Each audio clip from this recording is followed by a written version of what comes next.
grabando, pero vamos a ver un segundito.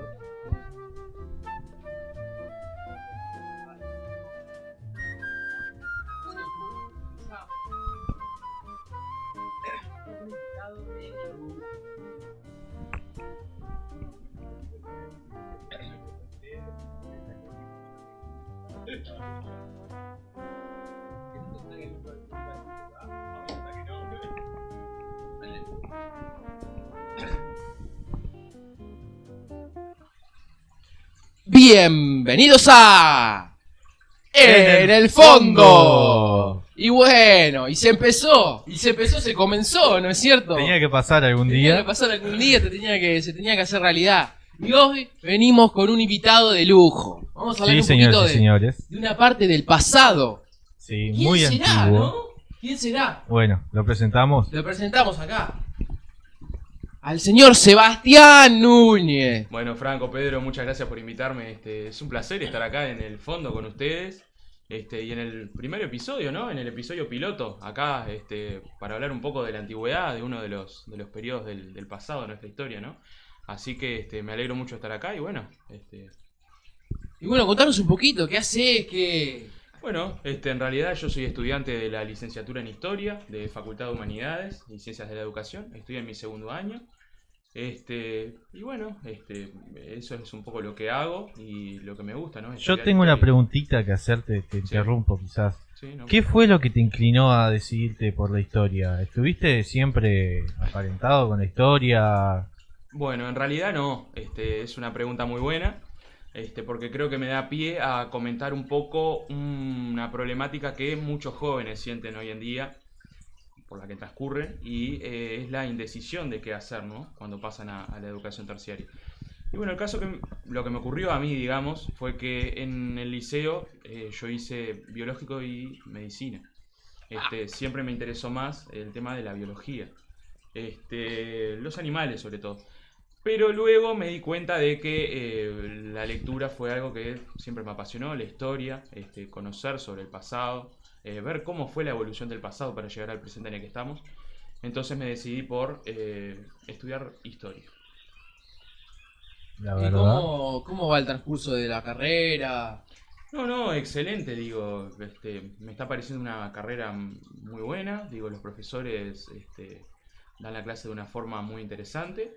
Y lo que está bueno también es que uno puede comparar lo que da en una materia con lo que da en otra materia. Entonces como que uno formula un panorama mucho más amplio de lo que está estudiando. Claro, se amplía el pensamiento crítico. Por supuesto. Sí. Contanos, ¿de qué nos vas a comentar el día de hoy? Bueno, en el día de hoy vamos a hablar un poco de uno de los periodos de la historia, que es la antigüedad.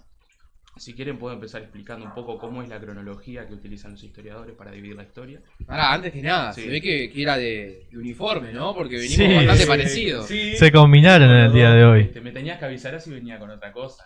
No, pero está bien, ¿no? Sí, Es sí, parte, no, parte de del Está código muy de bien, vestimenta, muy ¿no? bien, está De este muy bien. podcast. Sí, Ahí va. sí. No, pero si quieren les puedo ir comentando un poco cómo es la cronología que utilizan los historiadores para dividir ¿Cómo no? Claro. la historia. Está ya perfecto.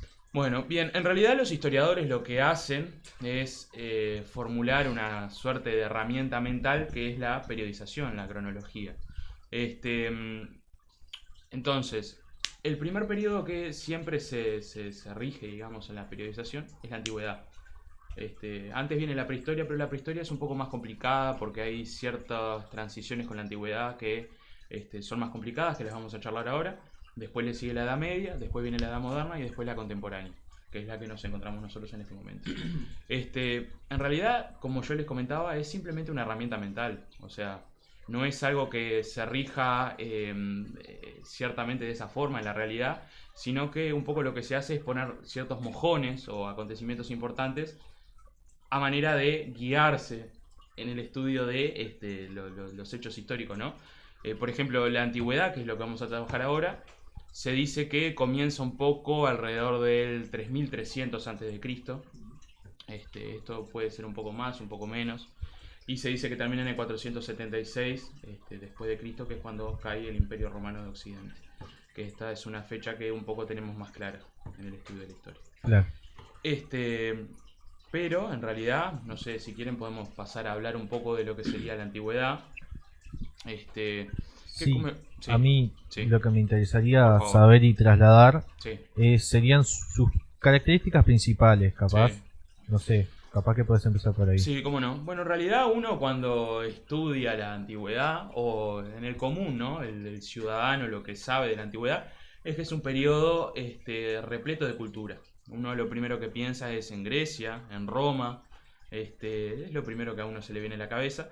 Pero en realidad nosotros tenemos que ponernos a pensar que hay muchas civilizaciones que vinieron antes de los griegos, de los romanos, y que dieron lugar a ciertos desarrollos que después incidieron en la formación de las culturas griegas y romanas. Yo como les comentaba, la antigüedad va muchos años hacia atrás, y hay ciertos problemas a la hora de la cronología, puesto que nos podemos ir hasta el paleolítico en la prehistoria para ver los primeros desarrollos, las primeras evoluciones tecnológicas que dieron lugar a lo que sería la antigüedad. Nosotros, por ejemplo, podemos hablar de que en el Paleolítico, más o menos en el 15.000 antes de Cristo, la forma de vida, la economía, era una economía puramente de recolección y caza. La forma de vida era puramente nómada, digamos. No habían establecimientos como los conocemos más adelante, ¿no? Y después, en el Neolítico, más o menos en el 10.000, nosotros lo que podemos ver es que se pasa de una economía de caza y recolección a una economía de domesticación de la ganadería, de la agricultura, una economía más de producción. Más de lo que conocemos ahora, Lo que por así conocemos decirlo. ahora, claro. Sí, sí. Lo importante acá, que este es uno de los cambios más importantes, valga la redundancia, es que esta producción lo que permite es la concentración de un excedente. Que básicamente el excedente es lo que un poco da forma a lo que luego se conoce como civilización. En realidad, nosotros ahí vemos en el Neolítico este cambio primario, que es el cambio más importante, pero también vemos, por ejemplo, el pasaje de la piedra tallada a la piedra pulida, es un cambio muy importante. También vemos la producción de la cerámica, que es otro cambio importante para el tema artesanal. Y la producción de objetos que después va a servir a los historiadores y a los arqueólogos como fuentes históricas. Y en el Neolítico también es hasta donde podemos rastrear las primeras protociudades. Esto es algo muy importante. Podemos rastrear Catalhuyuk, podemos rastrear Jericó, ciudades que se encuentran más o menos en la región de la Mesopotamia, en el creciente fértil, lo que se llama el creciente fértil, que esto del creciente fértil también nos da una idea de por qué están las primeras protociudades acá. El creciente fértil básicamente, que incluye la zona de la Mesopotamia, algunas partes de Egipto, Persia, es un lugar que por su nombre fértil, creciente fértil, lo que nos indica es que el suelo es muy fértil, valga la redundancia, para trabajar la agricultura. Entonces esto permite que se cree un excedente, que haya un trabajo más productivo. Después, en el 6.000 más o menos, acá seguimos hablando de prehistoria, digamos. En el 6.000 más o menos lo que se da es el pasaje a la edad de los metales, que se pasa a trabajar con la piedra, de la piedra como principal ítem de producción, digamos, a los metales, el bronce, el cobre, después los hierros. Esto también genera un cierto problema a la hora de estudiar la antigüedad y la prehistoria como cosas separadas, porque hay lugares en los que se da esta transición de cobre, bronce, hierro, y hay otros lugares como la África subsahariana que se pasa directamente al hierro. Claro, dependiendo de los recursos que tienen. De los recursos a disposición, claro, de las poblaciones que hay en el lugar. ¿Y en ese momento había guerras? ¿Se ocurrían guerras con respecto a los recursos? Claro, al hablar de historia bélica, ¿qué nos podés contar en ese momento? Bueno, en realidad, en cuanto a historia bélica, a lo que se refiere a historia bélica, no hay registros de grandes conflictos bélicos como los conocemos hoy en día. La verdad, es un periodo bastante antiguo, ¿no? Sí, no es algo de lo que tenga un conocimiento particular, pero digamos que lo que se puede decir es que tal vez habría ciertos conflictos en relación a los ítems, a los recursos disponibles en la zona. Teniendo en cuenta que eran pueblos Claro. nomádicos, puede ser que hubieran ciertas disputas en torno a los recursos. O sea que es algo recurrente, ¿no? Sí. El tema de que el humano, como ser pensante y como ser eh, crítico, ¿no? Buscando la evolución, siempre intente Sí. buscar el desarrollo en base a Exact- la guerra o a los conflictos, ¿no? Exactamente, exactamente. Y más te digo, la historia es una historia de transhumancia, de traslado de las poblaciones a diferentes lugares. Y esto también genera conflictos bélicos. Un poco lo que estamos viendo hoy con Israel y Palestina. Son cosas que vienen de la antigüedad. Las lenguas semíticas, los pueblos que de la meseta de Canaán que se van trasladando por la zona, todo el desarrollo de la productividad que a su vez da paso a que los pueblos vayan trasladándose a otras zonas que son más fructíferas en términos de productividad y que a su vez generan ciertos conflictos con las poblaciones que ya se encuentran en la zona. Pero ahora quiero pasar un poco a comentar algo que sucede en el 4800 a.C. más o menos, y es algo que Gordon Childe, un arqueólogo, denomina como revolución neolítica. Y esto es básicamente el pasaje de la economía de recolección y caza a la economía de producción, puesto que las poblaciones domestican ganado, domestican los suelos, comienzan a formular ciertas dinámicas de producción y además hay un crecimiento demográfico muy grande. También se desarrolla la rueda, por ejemplo, da lugar a los carros. Y bueno, la utilización del ganado para el arado, por ejemplo, para la movilización de los carros, es muy importante. Y esto sería lo que da lugar un poco a la formación de las primeras protociudades, ¿no? Te paso Sí. una preguntita. Sí, Cambiamos un poco de tema. sí, cómo no. No con respecto a la economía de la producción, Sí, sí. sino ¿qué aspecto tenía el arte en ese momento? No sé si tenés alguna idea. Bueno, puedes comentar un poquito. El arte en realidad va un poco de la mano con otras fuentes que puede trabajar el historiador y que mayormente trabajan los arqueólogos. La antigüedad es un periodo que los historiadores por mucho tiempo dejaron para que estudiaran los arqueólogos por la falencia, por la falta de fuentes escritas que existían en ese momento. Nosotros de lo que tenemos registro es que hay, por ejemplo, si nos vamos al surgimiento de las primeras protociudades, hay algo que se conocía como bulas, que eran una suerte de bolas de arcilla, en las que habían ciertas inscripciones, que esa sería como un poco un arte antigua, digamos, de los primeros tiempos, y esas bulas se utilizaban para registros contables, por ejemplo, registros administrativos, registros políticos que se dan con las primeras ciudades. Eso, por ejemplo, son una de las primeras, los primeros registros de arte que tenemos, que al mismo tiempo son de registro contable, de registro administrativo. Ahí está. En cuanto a arte, como lo reconocemos, digamos, pinturas y todo eso, no tenemos registro de pinturas, cuadros. Sí, tal vez si nos vamos a la prehistoria, tenemos registro de inscripciones en ciertas cuevas, etcétera, etcétera. Claro, las llamadas pinturas rupestres. Pinturas rupestres, exacto. Que un poco dan cuenta de la vida diaria de los individuos en la prehistoria. Algo que después en la antigüedad se deja un poco de utilizar. Pero bueno, estas bulas son como el primer registro que hay de arte, digamos. Y en realidad, nosotros lo que observamos es que en el 3750 a.C., más o menos, estas fechas que estoy tirando son una suerte de idea general, no es algo específico, porque si nosotros vamos antes del 2000 a.C., tenemos muchos problemas en torno a los años, no hay una certeza exacta. 3750 a.C. hablamos de una de las primeras ciudades, ciudades como se conocen, con una disposición sistemática, con especializaciones de los individuos que viven en las ciudades, que es Uruk, que es en la Mesopotamia. Allí hablamos de la primera ciudad. Y es algo muy interesante porque todas las disposiciones económicas se rigen en torno a algo que se llamaba el templo. Se rige todo alrededor de un templo.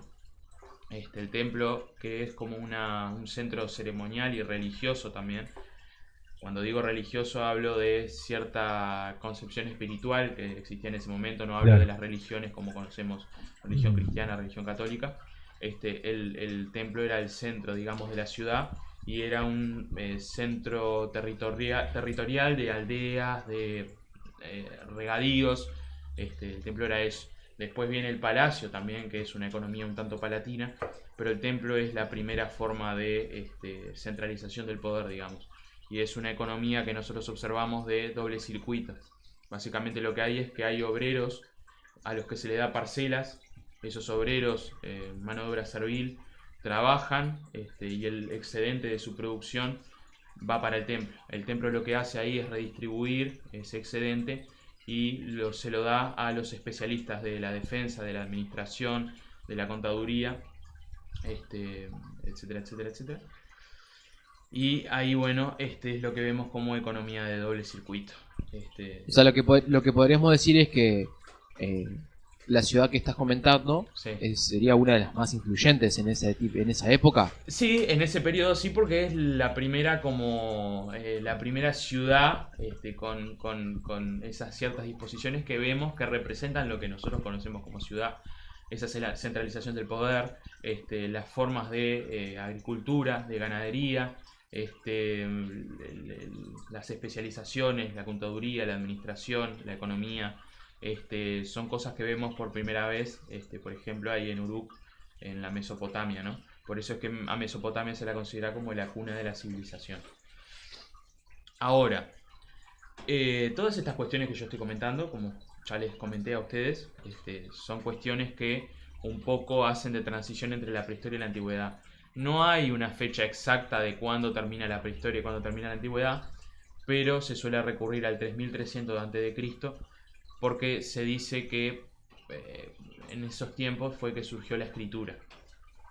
Surge también ahí se dice que los primeros en crear la escritura fueron los sumerios, en Sumer, una región de la baja Mesopotamia, y era una escritura cuneiforme. Era una escritura que básicamente se hacía en tablillas de arcilla y con unos objetos punzantes se realizaba la escritura, y era una escritura dedicada a la contaduría, también a la economía, a la administración. Y bueno, eso un poco es los primeros registros que tenemos de escritura en la antigüedad. Un poco viene esto también al caso porque se relaciona también con la problemática que tienen los historiadores y los arqueólogos. Esta cuestión de que los historiadores por mucho tiempo le dejaron a los arqueólogos el estudio de la antigüedad. ¿Y por qué es eso? Por la falta de pruebas escritas y porque los historiadores, dedicándose al estudio de tumbas, por ejemplo, de enterramientos, de cuestiones materiales como jarrones, siempre tuvieron una mayor posibilidad de estudiar este periodo.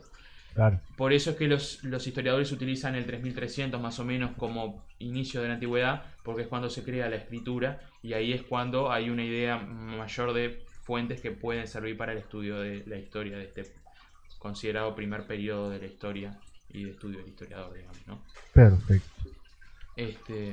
Bueno, antes que te interrumpa, Sí. comentanos un poco, ¿qué tenés acá en la mesa? Bueno, en realidad traje dos libros. El primero es Grecia primitiva, la Edad de Bronce y la Era Arcaica, de Moses Finley, que es un historiador estadounidense. Y acá un poco lo que hace es dar cuenta de la formación de Grecia en una época un tanto primitiva. Esto que estamos hablando de las transiciones entre la prehistoria y la antigüedad. Él habla de la edad de bronce, de la era arcaica, la edad de bronce, la edad de los metales, cuando se está haciendo una transición un poco de la piedra al metal. Y bueno, es un libro interesante, me parece, para comenzar con todo este estudio de la antigüedad, ¿no? Y sobre todo de Grecia, que es un periodo que a todo ciudadano le genera interés, ¿no? Y por otro lado traje este libro de Perry Anderson. Perry Anderson es un marxista británico que básicamente hizo este libro, Transiciones de la Antigüedad al Feudalismo, Es un libro que se dedica a una parte más tardía de la antigüedad, ya casi a la finalización, por eso transiciones de la antigüedad al feudalismo. Él lo que trabaja, como se dedicaron a trabajar la mayoría de marxistas británicos en esa época, son las diferentes formas de precapitalismo que podemos observar en los periodos antiguos de la historia. Primero se habla de algo que Marx llamó modo de producción asiático, que Wittfogel también consideró despotismo oriental, que es esta forma en la que una centralización del poder, el templo en este caso, oprime a los trabajadores rurales y se centraliza el excedente.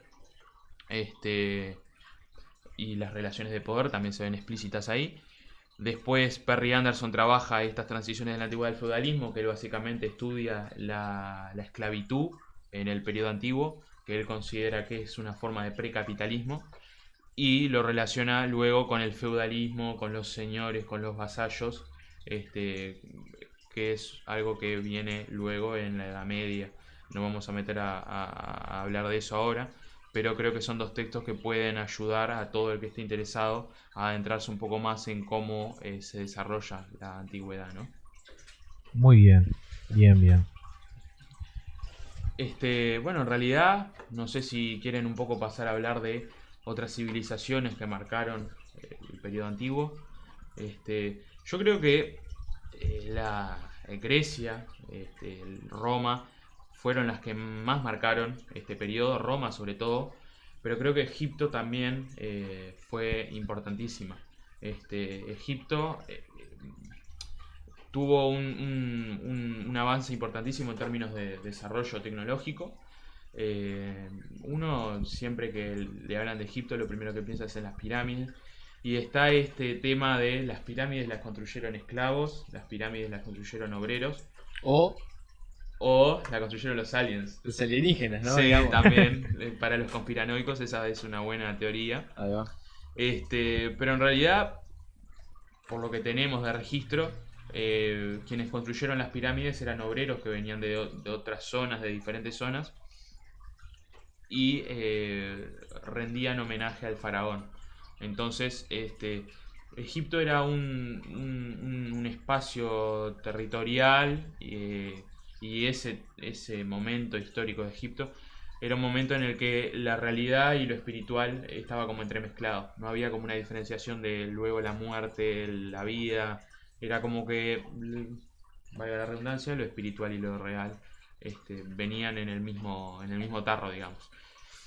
Y bueno, y el faraón era visto como una figura de importantísimo poder espiritual. Entonces se le rendió un homenaje fortísimo. Y bueno, creemos que la formación de las pirámides viene un poco de ahí, de estos obreros que venían a rendir homenaje al faraón. Como que la predisposición a construir eso venía de un lado más interno, ¿no? Exactamente. Más espiritual. Sí, sin duda alguna. Egipto es la cuna de... A nivel también Sí. conocimiento, la biblioteca de Alejandría. La biblioteca de Alejandría, exactamente. La biblioteca de Arzuganipal, también, más o menos ahí en el periodo antiguo. El estudio del mundo y del ser humano ya era importantísimo. Sobre todo a nivel de cuestiones metafísicas, cuestiones que venían regidas por lo espiritual. Después, si nos vamos a Grecia, tenemos a diferentes filósofos como Sócrates, Aristóteles, Platón, Diógenes el perro, que era alguien que bueno, Buenos nombres, ¿no? viene rodeado de diferentes cuestiones.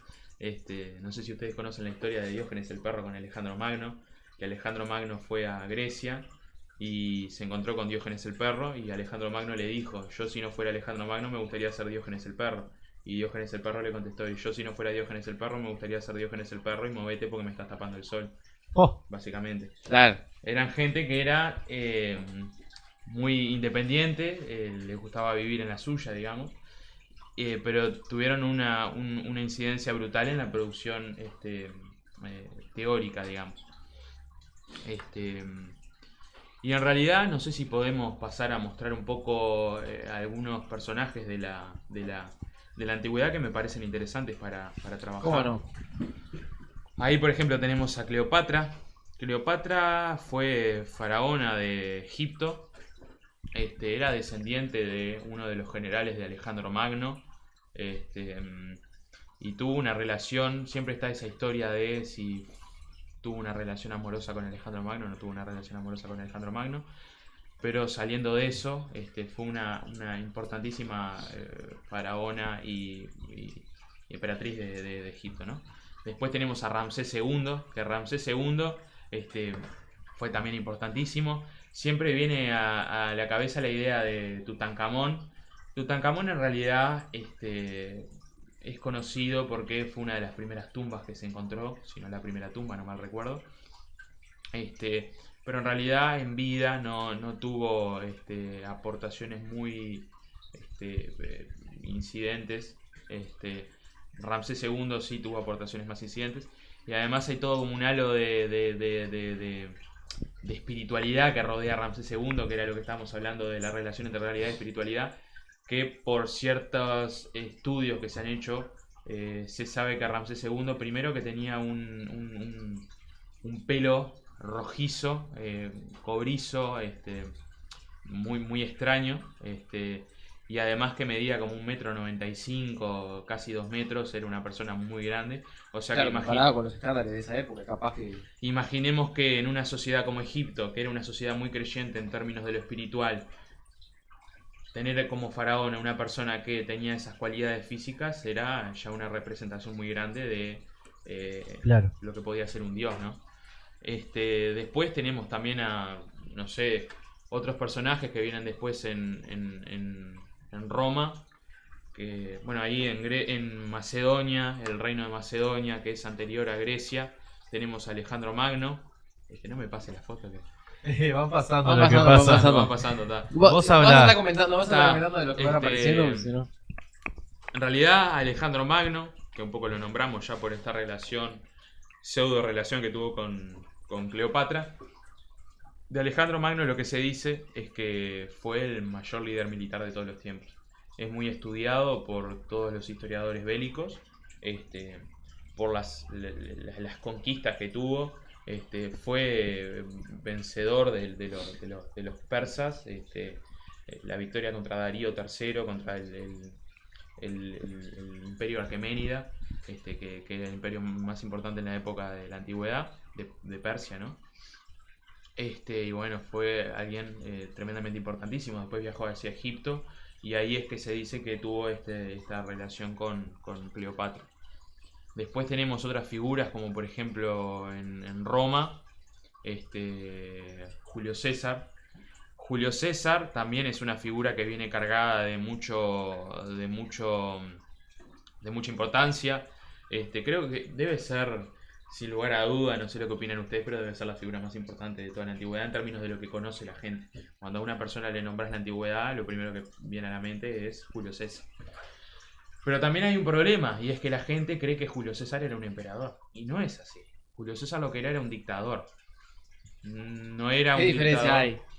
Porque, a ver, Claro. nosotros tenemos la idea del emperador, Sí, que exactamente. básicamente era vil, Sí. ¿no? Que básicamente invadía los países y bueno, y mataba a todos, ¿no? Sí, o sea... Capaz que había, obviamente había ese tipo de cosas, pero no Bien. sé qué diferencia hay entre dictador En realidad, uno cuando piensa en dictador piensa en ciertas cosas que vienen cargadas de negatividad, por lo que nosotros conocemos del pasado cercano. Pero nosotros estamos hablando de un Julio César en la República Romana. Primero lo que hubo en Roma fue una monarquía, después república y después sí imperio, con los emperadores. Julio César lo situamos en la época de la República Romana, antes de que empezaran a venir todos los emperadores. Antes de César Augusto, el primer emperador, estuvo Julio César. Básicamente la figura del dictador era una figura que pertenecía al cursus honorum romanum. El cursus honorum romano lo que era una suerte de carrera política que hacían las figuras notables de la sociedad romana, y habían diferentes posiciones. El dictador era una de las últimas posiciones. La última posición era el cónsul. El consulado era la última posición. El cónsul era quien tenía el mayor poder. Era como la figura previa al emperador, el emperador que después viene en el Imperio Romano. Pero en la República tenemos al cónsul.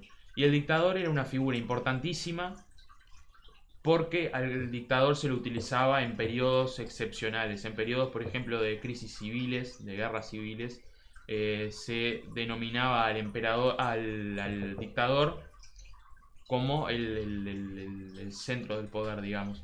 Y el dictador ocupaba, regentaba ese poder durante un periodo más o menos, no sé, 7 meses, algo por el estilo. Salud. Gracias, gracias. Y bueno, Julio César fue un dictador. Fue muy reconocido entre la plebe también porque Julio César fue alguien que se relacionó con la plebe. Había un problema muy grande en la República, una disputa más bien entre unos que se llamaban los optimates y otros que se llamaban los popolari. Los optimates básicamente querían volver a los inicios de Roma, a las raíces de Roma, de sus antepasados, lo que se consideraba Roma en sí. Y los popolari querían darle más poder a la plebe, querían generar ciertos cambios para darle más poder a la plebe. Esto llevó a ciertas disputas. Julio César también se ve inmerso en el primer triunvirato romano, que lo llevó a cabo con Pompeyo y con Craso, con quienes tenía una relación. Pompeyo, que fue cónsul, Craso, si no me equivoco también. Y Julio César, lo que tenemos son fuentes, por ejemplo, la Guerra de las Galias, que la escribe él mismo. Esa fue una de las principales expediciones, digamos, de Julio César a un espacio exterior a Roma, que fue a las Galias. Fue un territorio que ahora consideramos como Francia, parte de Alemania, toda la zona de Europa, una zona de Europa muy grande. Él fue hasta allí, hubo una guerra muy grande, la Guerra de las Galias, y bueno, él quedó vencedor. Y después vuelve a Roma. En Roma se genera una suerte de guerra civil por todo este problema de que Julio César quería estar más del lado de la plebe, y termina peleando con Pompeyo y con Craso, que antes eran sus coetáneos. Y bueno, y le dan a Julio César, le terminan dando el título de dictador, y ahí es que empieza a regir como dictador vitalicio por el poder que había acumulado. El dictador, que antes era por cierto periodo, ahora era vitalicio por la figura de Julio César. Claro. Y bueno, está, eso Digamos, sí, te hago una pregunta. sí. ¿Qué importancia o qué relevancia tenía la mujer en todo ese aspecto? En toda esa civilización y a la hora de... Y bueno, esto es una pregunta que tal vez habría que hacérsela a alguien que sea historiador de género, tal vez, o Claro. historiador de las mujeres, ¿no? Pero el papel de la mujer en esa época era un papel que venía un poco restringido también, como vemos después en la Edad Media. No existía la posibilidad de ostentar cargos como si tenían la posibilidad los hombres, digamos. Cleopatra, por ejemplo, fue un caso digamos, excepcional. Pero también hubo otras mujeres en Egipto, por ejemplo Nefertiti, que fue reina, básicamente la esposa del rey en ese momento. Y bueno, hay casos de mujeres que llegan a cierto poder, pero como vemos hasta la Edad Media, que continúa esto, es un papel un tanto restringido. No es un papel muy importante, digamos, el que tiene. Claro. Y ahora me animo a hacer un cambio quizás de tema, o sea, Sí. de tema no, vamos a estar dentro del tema, pero vamos a hacer una especie de dinámica Bien.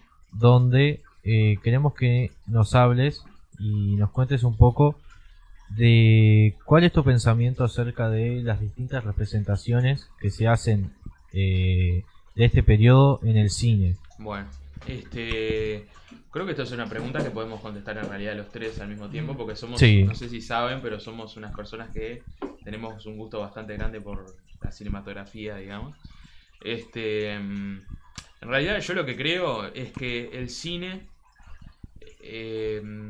ha tenido diferentes representaciones sobre la antigüedad, que son bastante fructíferas en relación a lo que pueden aprender los ciudadanos comunes.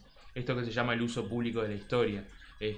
No la escritura académica que suelen hacer los historiadores, que es solo para sus coetáneos académicos y que los ciudadanos comunes no pueden aprender, sino un uso público en el que la historia pueda ser transmitida de forma correcta a los ciudadanos. Y las películas tienen un poco esta función. Yo creo que han habido buenas representaciones. Se me ocurre ahora, por ejemplo, Troya, en la que trabaja Brad Pitt. Bueno, otra película que es muy famosa es 300. Ahora, hace poco salió Gladiador 2. Gladiador 1 me parece una película espectacular. La 2 tiene algo que es más arcade, más sí, como arcade, no sé cómo sí, sería sí. la palabra, pero más. El Gladiador 2 generó Más a nivel industria, ¿no? No tanto como historia, sino como... Gladiador 2 generó una disputa muy grande y fue esta idea de el Coliseo romano repleto de agua, con barcos y tiburones peleando batallas dentro del Coliseo, ¿no? Bueno, spoiler, pero está. Spoiler, pero bueno, está. Es parte, Aviso de spoiler. es parte de la alerta de spoiler. De la respuesta también. Yo creo que hay que dejar un poco de lado también lo que es una película, que es una representación, que es para generar un disfrute también en el individuo que la ve, y la fidelidad histórica. Yo creo que hay que dejar un poco también de lado eso, porque es una representación, al fin y al cabo es una representación. No busca ser, tal vez hay directores que buscan sí ser más fidedignos históricamente. No sé, se me viene el caso de la película de Espartaco, que es una película que en realidad tiene mucha fidelidad histórica. O se me viene a la cabeza Waterloo, la película sobre Napoleón, que esto ya no es antigüedad, es más edad moderna, pero de todas formas da cuenta de representaciones históricas en el cine más fidedignas. ¿Habría la película de Cleopatra? La de Cleopatra también, exactamente. Son películas que yo creo que tienen cierto grado de fidelidad. Yo creo también que hay un problema muy grande a la hora de considerar lo que es fidelidad histórica. Porque en realidad el historiador nunca puede saber cómo fue en realidad el hecho. No hay una fidelidad histórica en sí, porque nunca podemos sonsacar el hecho histórico en sí. Nosotros vemos el pasado a través de fuentes, a través de restos materiales, a través de documentos, pero es una interpretación que luego hace el historiador mediante las preguntas que le hace a esa fuente. Además hay una conceptualización de por medio del lenguaje. Nosotros pasamos a palabras lo que observamos en la fuente. Y en este proceso se pierden muchas cosas del hecho en sí. Entonces nunca vamos a poder llegar a lo que de verdad pasó. También están los sesgos, ¿no? Están los sesgos también. A veces se pueden evitar, a veces no se pueden evitar. Esto tiene que ver con la psicología. Uno intenta, sí, se dice... Ser lo más neutro posible. Se dice, sí, que el historiador debe ser lo más objetivo posible, y es así, pero siempre van a existir las subjetividades. El historiador va a observar el pasado a través de unos lentes que se ponen en el presente y que vienen dados por el contexto del historiador, por lo que el historiador vive. Tal vez con la antigüedad no pase como en el pasado reciente, que las subjetividades son más grandes, porque es un periodo que del que no tenemos mucho contexto y en el que no ocurrieron, por ejemplo, a principios de la antigüedad sobre todo, muchos conflictos bélicos por temas que generen ciertos problemas de moralidad, digamos. O ciertas cuestiones que sí en el pasado reciente, perdón, se te tocó la situación ahí. Sí, sí ocurre. Yo creo que con Gladiador lo que pasó es ese tema de que hubo historiadores que salieron a decir que en el Coliseo no existió, que hubiera agua, que hubieran batallas de barcos, que hubieran tiburones. Pero en realidad, si nosotros nos ponemos a ver los registros que hay y lo que encontraron historiadores, hay registros de que en el Coliseo había como ciertos acueductos, ciertas tuberías que podían dar cuenta de batallas sí, que se realizaran como representaciones marítimas de lo que podrían ser batallas de barcos, y esos acueductos fueran para liberar el agua. Yo creo que también lo que generó más controversia fue el tema de los tiburones, que mucha gente salió a decir cómo puede ser que lleven a un tiburón desde el mar hasta el Coliseo. De eso sí no hay registro de si llevaban tiburones o no llevaban tiburones. Ahí está más difícil de Ahí está comprobar. más difícil constatar eso. Pero yo lo que creo es que teniendo en cuenta el desarrollo tecnológico que tenía Roma en ese momento, yo creo que podría haber existido la posibilidad de que se llevaran tiburones desde el mar hasta el Coliseo. ¿Vos crees que con los conocimientos de hoy los romanos podrían haber hecho grandes cosas? Yo creo que ya hicieron grandes Ya hicieron, cosas sin claro. el conocimiento de hoy. Y Buena cosas respuesta. que tienen un mayor desarrollo, creo yo, que cosas que vemos ahora. Construcciones que parecen que fueron hechas por arquitectos muy experientes, digamos, y que en realidad la hicieron romanos o también el desarrollo militar. Sí, bueno, muchas veces igual. Digo, ¿no? Sí, Y atrevido nada más. sí, sí, por favor. Capaz que los arquitectos no eran simplemente romanos, que los traían de diferentes lugares y... Exactamente, o sea, había gente que se dedicaba a la construcción de lugares, obreros que venían de diferentes zonas. Otra cosa que es muy interesante es el tema del espacio marítimo. Cómo en la antigüedad se da una configuración del espacio marítimo, sobre todo la disputa por el Mediterráneo, donde los griegos tienen un papel importantísimo. Nosotros tenemos la guerra de las Termópilas, que es una batalla, una guerra que se da ahí en el mar, con persas. Tenemos también la figura de civilizaciones como los fenicios, que los fenicios son considerados los navegantes más importantes de la antigüedad, y también se considera que los fenicios fueron los primeros en crear un alfabeto puramente con consonantes. Entonces, creo que hay civilizaciones muy importantes. El tema del desarrollo de la industria naval, digamos. El tema de desarrollos de militar. Los griegos, por ejemplo, tenían algo que no sé si ustedes conocen, que es el fuego griego, que es algo que se utilizaba en las batallas de barcos, que era un tipo de fuego que se lanzaba desde los barcos y que no se apagaba con el agua. Se utilizaba en las Increíble. batallas de barcos para poder derrotar a los otros barcos.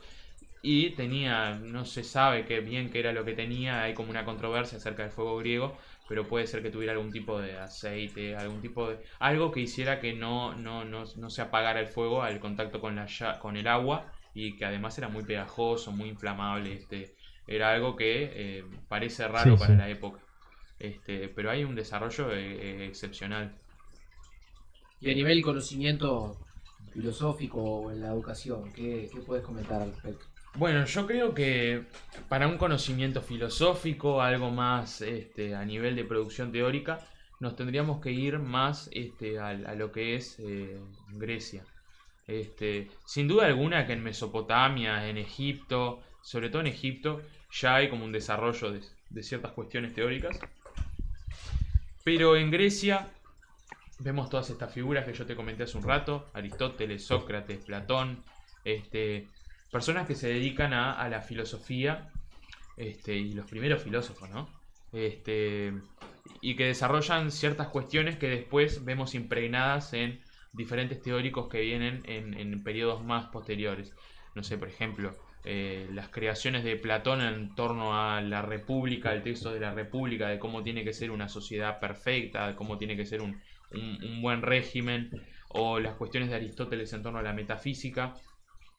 Son cuestiones que, por ejemplo, después retoman.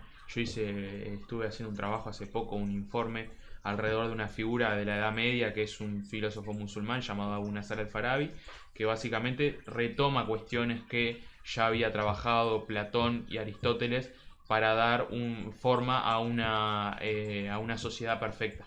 Después también podemos ver esto reflejado en pensadores como Santo Tomás de Aquino, pensadores de la Europa occidental, más relacionados con la religión cristiana también.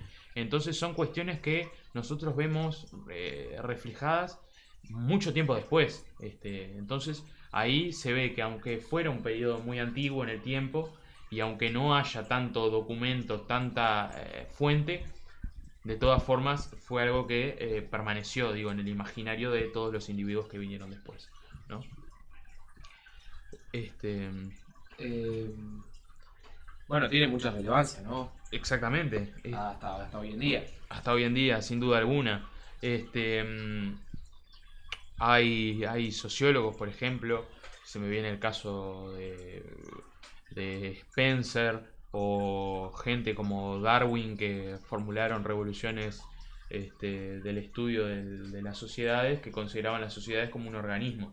Y son cosas que podemos ver reflejadas hasta Platón, esto que te comentaba de la sociedad como un organismo, que cada parte es una parte del cuerpo. Platón consideraba que la cabeza era el rey filósofo, o sea, el filósofo tenía que ser rey, que el vientre eran los campesinos que formulaban todo el tema de la producción y que daban lugar a la comida, al alimento. Los brazos eran los guardianes que protegían la ciudad, y las piernas, por ejemplo, eran las masas, lo que llamaríamos plebe, que si bien era un poco reprimida, se consideraba importante para el mantenimiento de lo que sería la ciudad, ¿no? Bueno, no sé si les parece, no sé si Seba tenés algo más para comentarnos. ¿Alguna reflexión final que tenga que Sí, hacer acá? Porque estaría buenísimo. más que para hacer un cierre acá del fondo. Porque... Sí, en realidad me parece que la edad antigua es una edad que es, como ya comentábamos, poco estudiada. Yo creo que lo que le comentaba un poco a Pedro el otro día, hay una sobreexplotación muy grande del estudio del pasado reciente. Yo creo que eso es importantísimo también, porque es algo que acá en Uruguay, por ejemplo, da lugar a muchas investigaciones, que se sigue viendo reflejado hoy en la sociedad el pasado reciente, tema dictaduras, tema vuelta a la democracia, muchos temas. Pero creo también importantísimo volver a estos tiempos antiguos, porque hay acá vemos las raíces de muchas cuestiones que vemos después en la Edad Media reflejadas, que vemos después en la Edad Moderna. En la Edad Moderna tenemos el Renacimiento, que es un poco la vuelta a esta cultura, a esta ilustración de la antigüedad. Entonces yo creo que hay que volver un poco a la edad antigua y volver a ponernos en la piel de estas figuras que vivieron en la edad antigua. Bueno, un poco yo veía necesario traer estos libros. El primero, más que nada, para comenzar que puede comenzar a plantear esta idea de la transición de la prehistoria en la antigüedad. Y después el de Perry Anderson, sobre todo porque los marxistas británicos que se dedicaron al estudio de las cuestiones precapitalistas, da lugar a la transición de la antigüedad al feudalismo. Nos da pie a que podamos comentar cómo fue la finalización de la antigüedad con la caída del Imperio Romano de Occidente y la entrada de los pueblos bárbaros, los considerados pueblos bárbaros germánicos, a la Europa occidental, y cómo eso dio lugar a la Edad Media y a lo que llamamos feudalismo, ¿no? Entonces creo que es importantísimo volver a la edad antigua, digamos. Impecable. Perfecto. Muchísimas gracias por venir. No, muchísimas gracias a ustedes. La verdad que me pareció una instancia muy buena para poder comentar un poco lo que es la antigüedad, para aquellas personas que tal vez no tienen una idea tan clara de lo que representa este periodo. Claramente fue una idea muy vaga.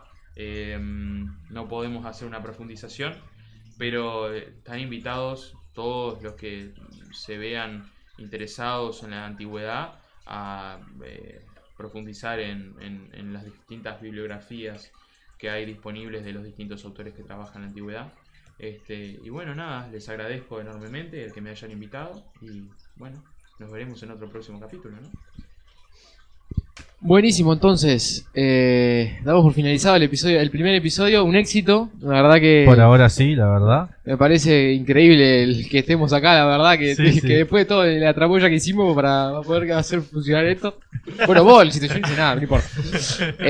Yo vine y me senté Ahí va. y hablé. Yo vine, a mí me invitaron, yo llegué por la puerta y lo único que hice, Claro. por no va a llegar, no sé, no importa. Bueno, cuestión que bueno, bien. Sí, sí. Esperemos que se haya escuchado todo bien, porque si no, viste que... No vengo más. Digo... Espero que les haya gustado. Cualquier duda que tengan, no me consulten a mí porque no tengo ni idea. Consulten acá al señor Sebastián Núñez, que sabe. Más o menos. Bueno, intenta saber. Está- Hace que sabe, hace que está sabe. estudiando el señor. Hace que sabe. Y por ahora sabe un montón, mucho. Sí, la verdad que nos Mucho, sorprendió mucho. este representante. Pero bueno, está. Cuestión, basta decir cuestión porque está. Espero que les haya gustado y que les haya entretenido, ¿no? Una parte del pasado. Así que bueno, Nos veremos en cerramos. próximos episodios. Sí, Por suerte. Esperemos que no me esperemos que sí, con nuevos invitados, nuevas temáticas y dinámicas. Y bueno, lo que se vaya proponiendo. Así que muchas gracias. Nos vemos en la próxima.